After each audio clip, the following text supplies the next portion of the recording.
Bisa lihat? Iya. Oke. Atira Salsabila, Hadir. Akira Fakira, Hadir. Aulia Wardana, Hadir.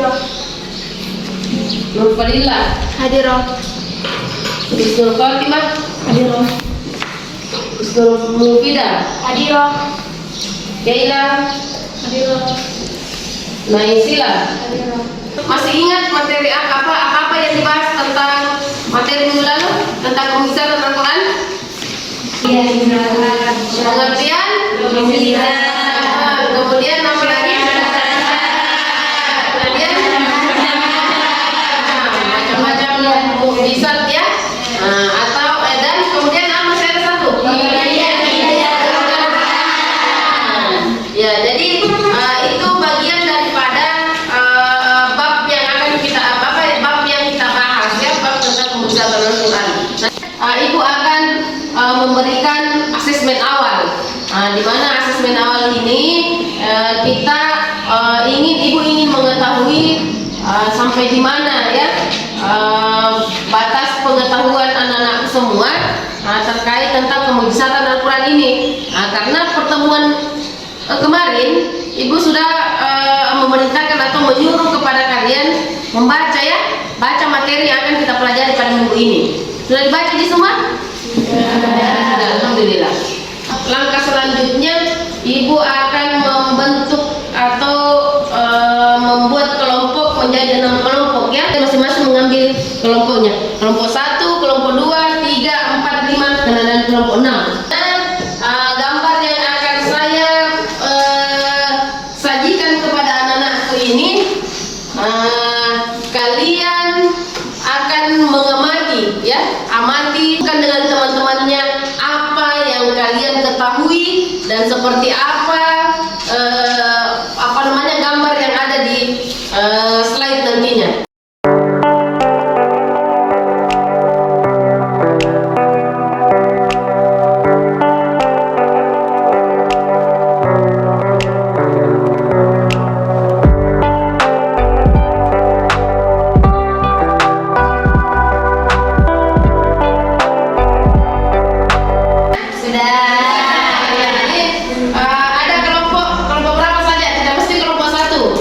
Kelompok berapa saja yang siap ya? Silakan. Ya, kelompok 2. Oke, silakan maju ke depan. Kemudian didengar kepada teman-teman yang lain. Kalau ada yang kurang jelas atau ada yang belum jelas, silakan ditanggapi. Silakan ke depan untuk presentasikan. Jelas? Silakan ditanggapi. Assalamualaikum warahmatullahi wabarakatuh. Waalaikumsalam warahmatullahi wabarakatuh. Baiklah, saya akan membacakan hasil diskusi dari kelompok 3. Yaitu, menurut kami Nabi Musa alaihissalam memiliki mukjizat berupa tongkat yang dapat berubah menjadi ular besar dan dapat mengalahkan pengikut Firaun yang menyihir tadi menjadi ular kecil. Di samping itu, tongkat beliau bisa menimbulkan 12 sumber mata air yang memancar ketika dipukulkan kepada sebuah batu, dan juga letaknya itu dapat membelah sebuah lautan. Ya. Jadi pada materi ini atau pada gambar yang ada di sini adalah terkait tentang kemujizatan. Ya. Oke, berapa? Selanjutnya kelompok berapa lagi? Ya, kelompok 4. Ya, kelompok 4 ya. Baik, assalamualaikum warahmatullahi wabarakatuh. Waalaikumsalam warahmatullahi wabarakatuh. Saya akan membacakan hasil diskusi kami dari kelompok 4 mengenai mukjizat Nabi Daud alaihissalam. Seperti gambar yang kita lihat di sini, kita pasti sudah kita ketahui bahwa gambar di sini menunjukkan kisah Nabi Daud alaihissalam. Dan seperti yang kita ketahui bersama juga bahwa Nabi Daud alaihissalam memiliki mukjizat yakni melunakkan besi dengan tangan kosong. Nah, melalui mukjizatnya tersebut, Nabi Daud alaihissalam dapat membuat baju dari baja untuk dipakai berperang. Tak hanya baju, Nabi Daud alaihissalam juga membuat beberapa senjata untuk dipakai berperang. Mungkin cukup sekian yang sempat saya sampaikan. Sudah mohon dimaafkan. Oke.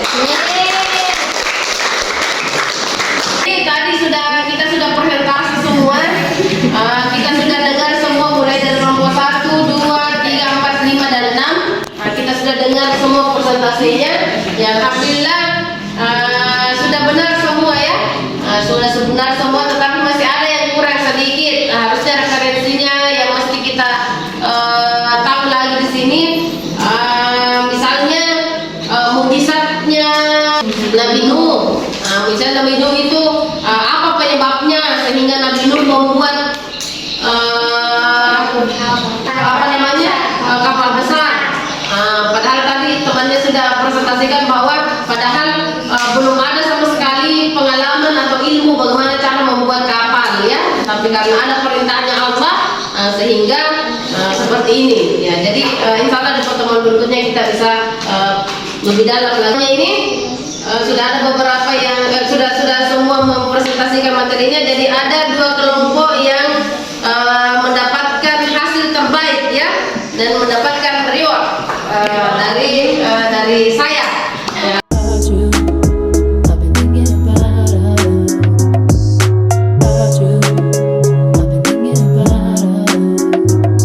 Kelebihan atau mukjizat dari beberapa nabi.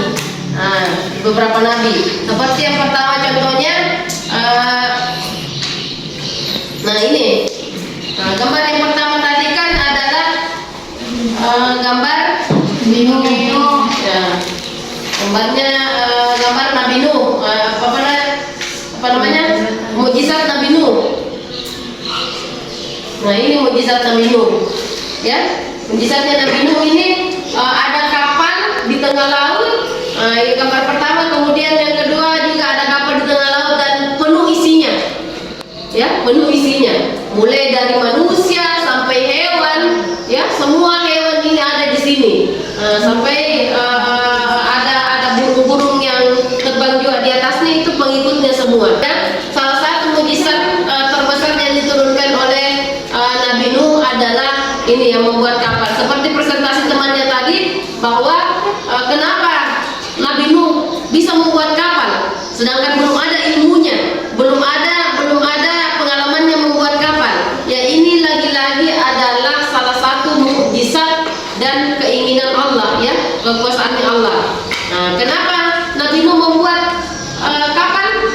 Nah, ada yang tahu? Karena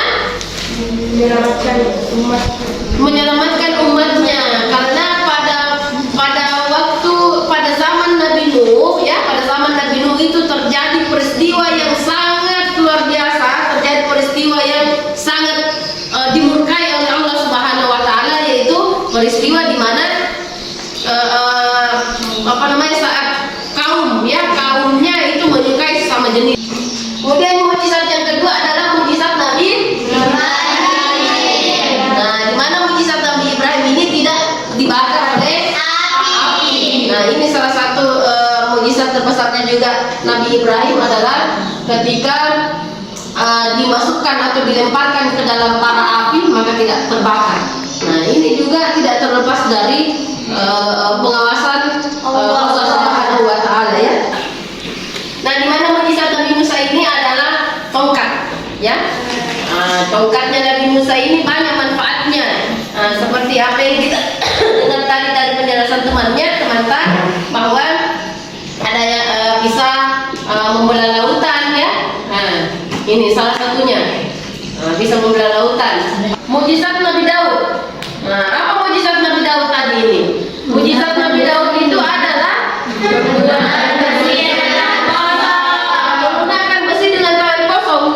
Menggunakan besi, bayangkan gitu, tangan kosong itu bagaimana caranya menggunakan besi. Nah, ya, tidak disihir ya, tidak disihir. Nah, jangan sampai ada mengatakan disihir atau ada keluar sesuatu yang panas dari telapak tangannya Nabi Daud sehingga bisa meleleh itu besi. Nah, tidak seperti itu. Tapi lagi-lagi dengan pertolongan Allah Subhanahu wa taala. Dan sesungguhnya telah kami berikan kepada Daud karunia dari kami, ya, dari kami. Maksudnya kami itu Allah Subhanahu wa taala ya. Nah, dari kami, wahai gunung-gunung dan burung-burung, bertasbihlah berulang-ulang bersama Daud, dan kami telah melunakkan besi untuknya, yaitu buatlah baju besi yang sebesar yang besar-besar dan ukurlah anyamannya, ya, ukurlah anyamannya dan kerjakan kebajikan. Sesungguhnya aku maha melihat engkau kerjakan. Ya. Mujizat terbesar dari Nabi Isa di sini yang pertama adalah bisa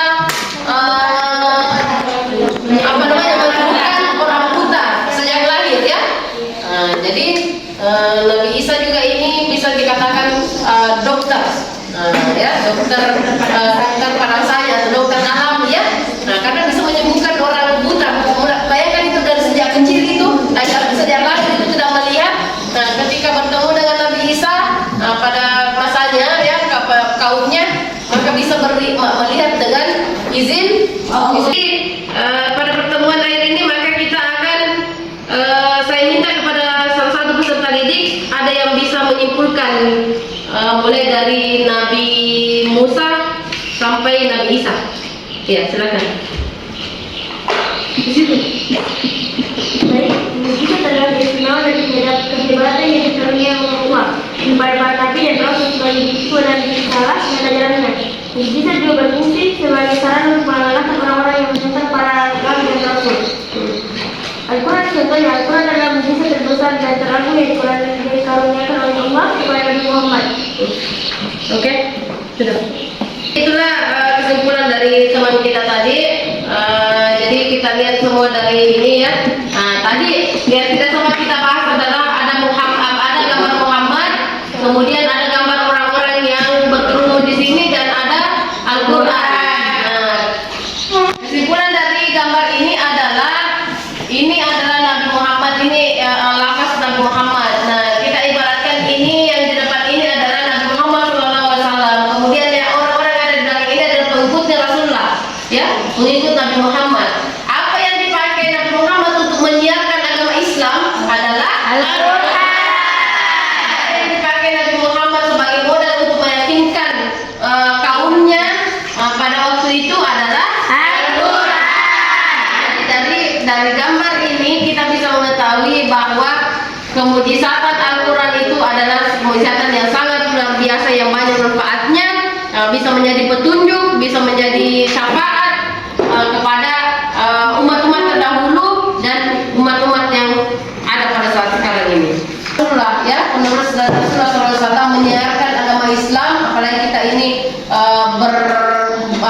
menerima pendidikan di pondok pesantren, ya karakter yang harus kita utamakan di sini, kemudian akhlak karimah ya, perbanyak berbuat yang baik, tinggalkan yang dilarang seperti apa yang tadi saya jelaskan yang pertama itu, sesuatu itu yang tidak bisa sama sekali kita lakukan, ya. Kemudian mempercayai tentang Al-Quran, kemujizatan Al-Quran, mempercayai tentang adanya Nabi, adanya Rasul, ya, adanya malaikat. Nah itu semua yang harus kita jadikan pedoman, kita percayai dan kita jadikan pedoman pada kehidupan kita pada saat sekarang ini. Pertemuan berikutnya, ya, insya Allah pertemuan berikutnya kita akan membahas tentang berpindah ke bab selanjutnya, dan Ibu harap kalian bisa mempelajari materi-materi yang akan kita bahas pada minggu depan.